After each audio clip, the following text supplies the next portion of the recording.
नमस्कार दोस्तों, मैं C K Mandal the Star Classes Hanswar मोड़ मनिहारी से। आज हम लोग बात करने वाले हैं विष के दांत शीर्षक कहानी से जुड़े हुए सभी ऑब्जेक्टिव प्रश्नों पर जो अक्सर क्लास 10th के हिंदी एग्ज़ाम में पूछे जाते हैं। तो चलिए बिना समय गवाए शुरू करते हैं आज के इस वीडियो को। वीडियो अगर अच्छा लगे तो लाइक एवं शेयर ज़रूर कीजिए और हाँ, सब्सक्राइब करना बिल्कुल भी ना भूलिएगा। चलिए बढ़ते हैं प्रश्न संख्या 1 की तरफ। सेन साहब की मोटर कार बंगले के सामने किस चीज़ से ढकी थी? तो राइट आंसर आपका हो जाएगा बरसाती से। किस चीज़ से ढकी थी? बरसाती से। नेक्स्ट है, सेन साहब की कार किस ब्रांड की थी?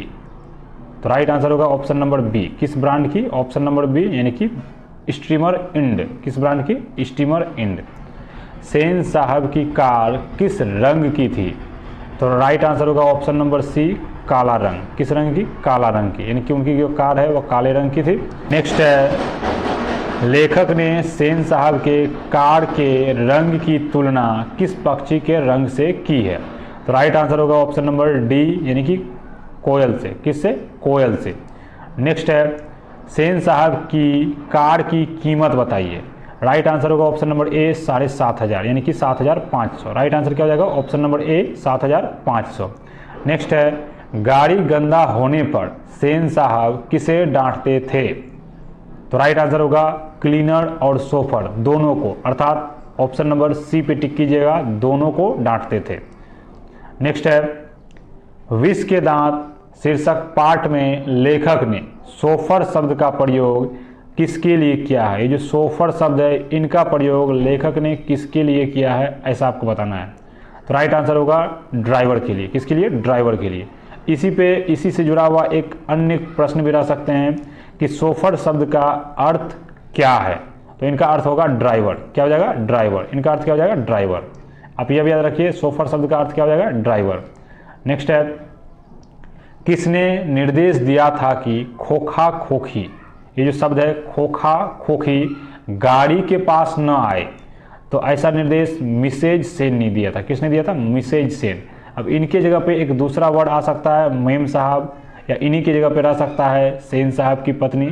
तो आप तीनों में टिक कीजिएगा, मिसेज सेन, सेन साहब की पत्नी या फिर मेम साहब। ठीक है, यह निर्देश किसने दिया था? तो मिसेज सेन ने। ऑप्शन नंबर सी बिल्कुल राइट आंसर है। नेक्स्ट है, खोखा खोखी किस भाषा का शब्द है? खोखा खोखी किस भाषा का शब्द है? तो राइट आंसर होगा ऑप्शन नंबर डी, बांग्ला भाषा का। किस भाषा का? बांग्ला भाषा का यह शब्द है। खोखा खोखी शब्द का अर्थ क्या है? ठीक है, इनका अर्थ क्या होगा? बच्चा बच्ची या लड़का लड़की या दोनों? तो राइट आंसर हो जाएगा दोनों। क्या हो जाएगा राइट आंसर? दोनों। नेक्स्ट है, तहजीब और तालीम की जीती जागती मूरत कौन है? राइट आंसर होगा ऑप्शन नंबर बी, लड़कियां। जीती जागती मूरत कौन है? लड़कियां। नेक्स्ट है, सेन साहब की कितनी लड़कियां हैं? कितनी लड़कियां हैं या कितनी बेटियां हैं ऐसा भी रह सकता है प्रश्न में। तो राइट आंसर टिक कीजिए ऑप्शन नंबर ए, 5 बेटियां। कितनी बेटियां? 5 बेटियां। यानी सेन साहब की कितनी लड़कियां हैं? तो 5 लड़कियां। और पांचों का नाम यहाँ पे दिया हुआ है। ठीक है, सीमा, आलो, शेफाली, आरती और रजनी। आप सेन साहब की 5 बेटियों का नाम यानी 5 लड़कियों का नाम आप याद रखिए, सीमा, आलो, शेफाली, आरती और रजनी है। नेक्स्ट है, लड़कियां क्या है? कठपुतलियां है और उनके माता पिता को इस बात का गर्व है। यह किस पाठ की पंक्ति है? ये पूरा जो पंक्ति है ये यहाँ से यहाँ तक, यह किस पाठ की पंक्ति है? तो राइट आंसर होगा ऑप्शन नंबर डी, विष के दांत। किस पाठ की पंक्ति है? विष के दांत।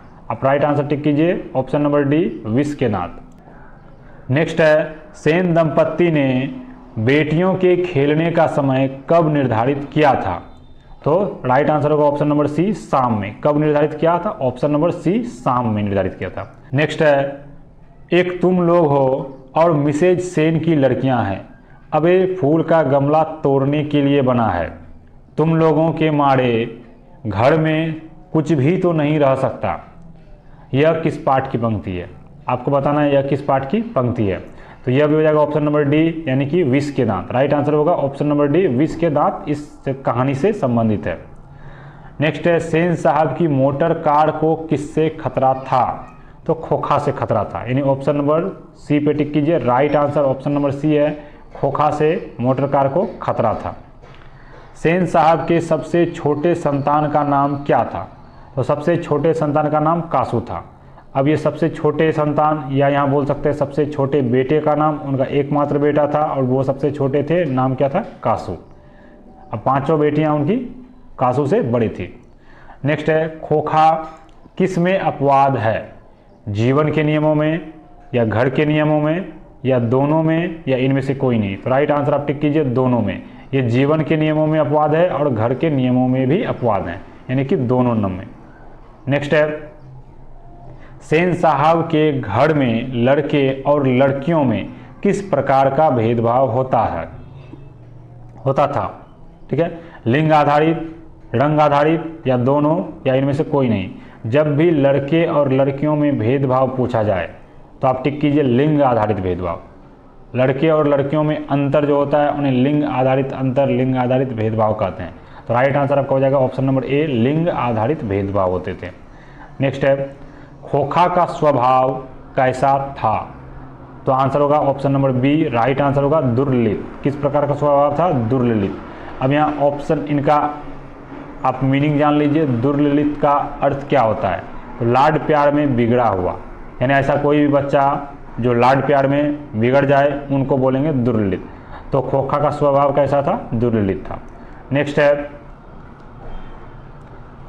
सेन साहब के दोस्त कहाँ बैठकर बातचीत करते थे? तो राइट आंसर होगा ड्राइंग रूम में। कहाँ बैठ के बातचीत करते थे? ड्राइंग रूम में। नेक्स्ट है, खोखा कितने साल का है? खोखा 5 साल का है। कितने साल का है? खोखा 5 साल का, यानी कि राइट आंसर आप टिक कीजिए ऑप्शन नंबर ए, खोखा कितने साल का है? 5 साल का है। अब देखिए ना, खोखा 5 साल का हो रहा है, यह किसका कथन है? तो यह कथन सेन साहब अपने दोस्तों से कह रहे थे। दोस्तों से कह रहे थे सेन साहब, ठीक है। यहाँ ऑप्शन नंबर बी में थोड़ा सा मिस प्रिंट हो गया है, आप इनको कटिंग कर दीजिएगा। सेन साहब कह रहे थे अपने दोस्तों से, आप ऐसे याद रखिए। अब देखिए ना, खोखा 5 साल का हो रहा है, यह वाक्य जो है, यह पूरा लाइन जो है कौन बोल रहे थे? सेन साहब बोल रहे थे अपने दोस्तों से। नेक्स्ट है, लोगों ने खोखा को किस स्कूल में भर्ती करने की सलाह सेन साहब को दी थी? तो आंसर याद रखिए, किंडरगार्टन स्कूल में। किस स्कूल में? किंडरगार्टन स्कूल में भर्ती करने की सलाह लोगों ने सेन साहब को दी। अब इसी से जुड़ा हुआ एक अन्य प्रश्न रह सकता है कि किंडरगार्टन स्कूल का अर्थ क्या है? क्या हो जाएगा? किंडरगार्टन स्कूल का अर्थ क्या है? तो यहाँ पे किंडरगार्टन स्कूल का अर्थ क्या हो जाएगा? ये खेलने का स्कूल है। क्या हो जाएगा? खेलने का स्कूल। ऑप्शन नंबर ए बिल्कुल राइट आंसर होगा, खेलने का स्कूल होगा। नेक्स्ट है, मैं तो खोखा को इंजीनियर बनाने जा रहा हूं, यह किसका कथन है? तो यह किसका कथन होगा? यह सेन साहब का कथन है। आप राइट आंसर याद रखिए ऑप्शन नंबर बी, सेन साहब का कथन है। अब सेन साहब किससे बातें कर रहे थे? तो सेन साहब अपने मित्रों से बातें कर रहे थे और खासकर वहां पर मौजूद थे पत्रकार महोदय। तो सेन साहब यह लाइन, पूरा लाइन किन्हें बोल रहे थे? तो पत्रकार महोदय से। अब पत्रकार महोदय जवाब में क्या कहे, तो इनको भी आप देख लीजिए। यहाँ नेक्स्ट देख लीजिए, पत्रकार महोदय ने जवाब में क्या कहा? मैं चाहता हूं कि वह जेंटलमैन जरूर बने और जो कुछ बने उनका काम है, उसे पूरी आज़ादी रहेगी। अब यह बात किसने कहा था? पत्रकार महोदय ने कहा था। और किससे कहा था? तो सेन साहब से कहा था। अब यहाँ क्वेश्चन है, यह कथन किसका है? तो कथन पत्रकार महोदय का है। और किससे कह रहे थे?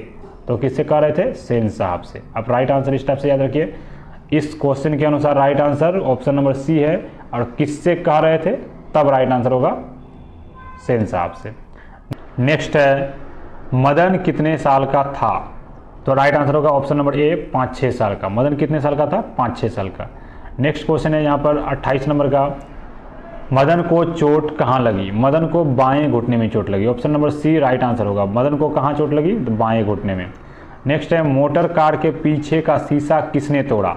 राइट आंसर होगा कासू ने। ऑप्शन नंबर बी बिल्कुल राइट आंसर होगा, कासू ने। मोटर कार के पीछे का हिस्सा किसने तोड़ा था? कासू ने। नेक्स्ट है, कासू द्वारा तोड़े गए शीशे का रंग कैसा था?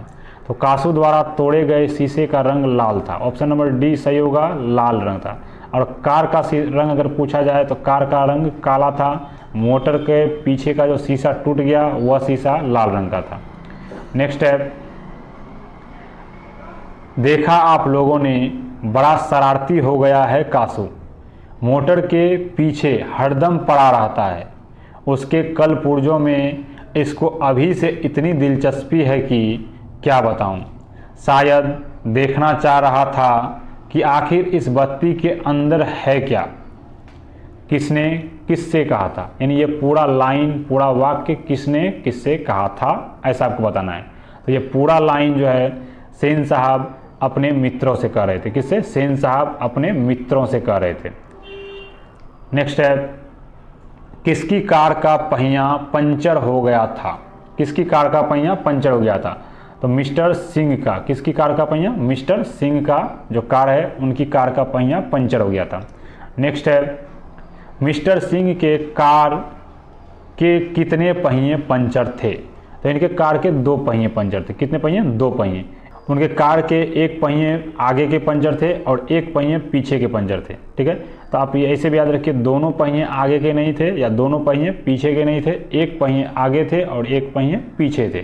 तो कुल मिलाकर के 2 पहिए उनके पंचर थे। नेक्स्ट है, कहीं ऐसा तो नहीं है कि कासू ने हवा निकाल दी हो। ड्राइवर जरा दूसरे चक्कों को भी देख लो और पंप ले आकर हवा भर दो, और हाँ कुर्सियाँ लॉन में लगवा दो, तब तक हम यहाँ बैठते हैं। यह पूरा वाक्य जो है यह किसका कथन है, ऐसा किसने कहा था? तो ऐसा सेन साहब ने कहा था अपने शोफर से, या बोल सकते हैं ड्राइवर से। किनसे? शोफर से या ड्राइवर से कह रहे थे। नेक्स्ट है, काम तो कासू बाबा का ही मालूम पड़ता है, इधर ही खेल रहे थे, ऐसा किसने कहा? तो ऐसा शोफर ने कहा था। किसने कहा था? शोफर ने। नेक्स्ट है, ऐसे ही लड़के आगे चलकर गुंडे चोर और डाकू बनते हैं, ऐसा किसने कहा और किससे कहा? ऐसा बोल सकता है। ऐसा किसने और किससे कहा था? तो ऐसा सेन साहब ने गिरधर से कहा था। ऐसा किससे कहा था? सेन साहब ने गिरधर से कहा था। यानी राइट आंसर होगा आपका option number D. Right answer क्या हो जाएगा? Option number D. नेक्स्ट है, कम वक्त कैसे कौवे की तरह चिल्ला रहा है, भिखमंगा कहीं का, खोखा की बराबरी करता फिरता है, ऐसा किसने किससे कहा था? तो ऐसा सेन साहब ने अपनी पत्नी से कहा था। किससे कहा था? ऐसा सेन साहब ने अपनी पत्नी से कहा था।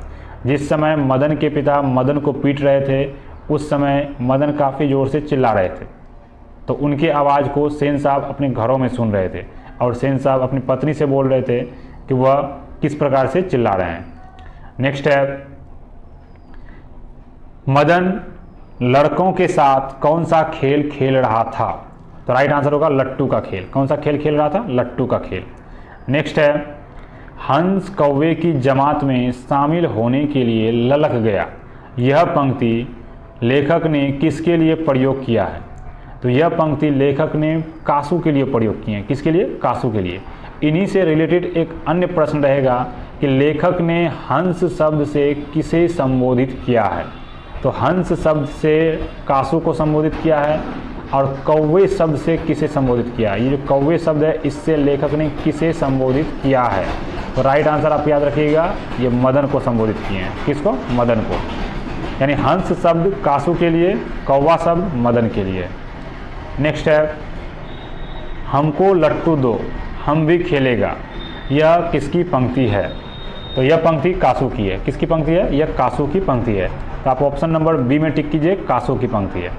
नेक्स्ट है, अबे भाग जा यहाँ से, बड़ा आया है लट्टू खेलने वाला, है भी लट्टू तेरे, जा अपने बाबा की मोटर पर बैठ, यह किसकी पंक्ति है? यानी यह पूरा लाइन किसने कहा था? ये पूरा लाइन मदन ने कहा था, लेकिन किससे कहा था? तो यह लाइन कासू से कहा था। किससे? कासू से, याद रखिएगा। नेक्स्ट है, आवारागर्द लड़कों का लीडर कौन था? तो आवारागर्द लड़कों का लीडर मदन था। कौन था? आवारागर्द लड़कों का लीडर जो है मदन था। नेक्स्ट है, बात बात में कासू किसे मारता था? नौकरों को, बहनों को, दोनों को, या इनमें से कोई नहीं? राइट आंसर हो जाएगा दोनों को। बात बात में कासू किसको मारता था, तो दोनों को। नेक्स्ट है, कासू ने मदन को कितना घूसा मारा था। जिस समय कासू और मदन झगड़ा कर रहे थे, लड़ाई कर रहे थे, दोनों के बीच लड़ाई हुई, तो कासू ने मदन को मात्र 1 घूसा मारा। कितना? 1 घूसा। और जवाब में जब कासू को मदन ने मारा, ठीक है, कासू को जब मदन ने मारा तो कासू के 2 दांत टूट गए। कितने दांत? 2 दांत उनके तोड़ डाले। तो आप यह याद रखिए, दांत किसके टूटे? कासू के। और शुरुआत में स्टार्ट में झगड़ा किसने किया? कासू ने। और 1 घूसा मात्र मदन को मारे थे। नेक्स्ट है, चोर, गुंडा, डाकू जैसे शब्दों का प्रयोग लेखक ने किसके लिए किया है। तो लेखक ने मदन को इन सभी शब्दों से संबोधित किया है। चोर, गुंडा, डाकू, ठीक है, ये शब्द किसके लिए प्रयोग है? मदन के लिए। नेक्स्ट है, यह लड़ाई हड्डी और मांस की, बंगले के पिल्ले और गली के कुत्ते की थी। यह पंक्ति किस पाठ से ली गई है? तो यह विष के दांत शीर्षक पाठ से, विष के दांत शीर्षक कहानी से ली गई है। नेक्स्ट है, विष के दांत शीर्षक कहानी में लेखक ने बंगले के पिल्ले से किसे संबोधित किया, यानी बंगले के पिल्ले से किसे संबोधित किया। तो राइट आंसर याद रखिए ऑप्शन नंबर बी, कासू को। बंगले के पिल्ले से किसे संबोधित किया है? कासू को। नेक्स्ट है, विष के दांत शीर्षक कहानी में लेखक ने गली के कुत्ते से किसे संबोधित किया है। तो गली के कुत्ते से मदन को संबोधित किया है। किसको संबोधित किया है? मदन को संबोधित किया है। नेक्स्ट है, मदन और कासू के बीच लड़ाई कितने देर तक चली। मदन और कासू के बीच की जो लड़ाई है वह मात्र 1 मिनट तक ही चली, ठीक है। इनके बाद सभी दोस्त इधर उधर भाग गए और मदन भी बहुत देर तक, रात तक बाहर ही रहे, घर तक नहीं आए। नेक्स्ट है, मदन और कासू की लड़ाई में गांव के लड़के किसकी तरफ थे। तो गांव के लड़के किसी की तरफ नहीं थे, ठीक है। तो राइट आंसर आप ऑप्शन नंबर सी में टिक कीजिए, किसी के साथ नहीं थे। पूरा वाक्य गिरधर ने अपनी पत्नी से कहा था। गिरधर लाल जो कि सेन साहब के किरानी थे, सेन साहब ने उन्हें काम से निकाल दिया था, ठीक है। तो इस कारण से गिरधर लाल अपनी पत्नी से कह रहे थे, ठीक है। ये पूरा वाक्य कौन किससे कह रहे थे? गिरधर लाल कह रहे थे अपनी पत्नी से। नेक्स्ट है, मदन ने खोखा के कितने दांत तोड़े थे। ठीक है, मदन ने खोखा के कितने दांत तोड़े थे? ये अभी जस्ट बताए थे 2 दांत। कितने दांत? 2 दांत। यानी ऑप्शन नंबर सी बिल्कुल राइट आंसर होगा। शाबाश बेटा, एक तेरा बाप है और तूने तो बे खोखा के 2-2 दांत तोड़ डाले। यह बात किसने किससे कहा था? तो किसने किससे कहा था? यह बात जो है गिरधर लाल ने अपने बेटे अर्थात मदन से कहा था। तो गिरधर ने मदन से कहा था, ऑप्शन नंबर सी बिल्कुल राइट आंसर होगा।